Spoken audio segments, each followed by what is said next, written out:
ఒకటో తారీఖు వచ్చేసింది, ఇంకా రెంట్ కట్టలేదేంటమ్మా? రెంటా బాబాయ్ గారు? తెస్తాను. ఇంట్లోనేమో డబ్బులు లేవు, ఈయనేమో రెంట్ అడగడానికి వచ్చాడు.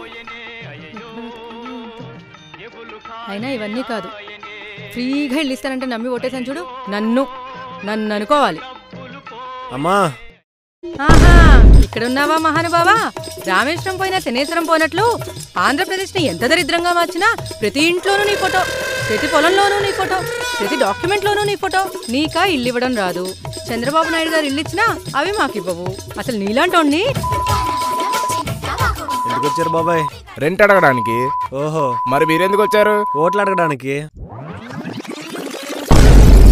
ఇంకా అడుగుతారా? మరి ఎంత మంచిగా మర్యాద చేసినప్పుడు ఇంకేం అడుగుతాం?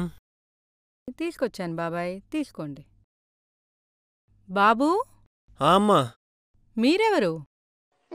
చెత్త పట్టుకెళ్ళడానికి వచ్చామమ్మా. పట్టుకుపోతున్నాం.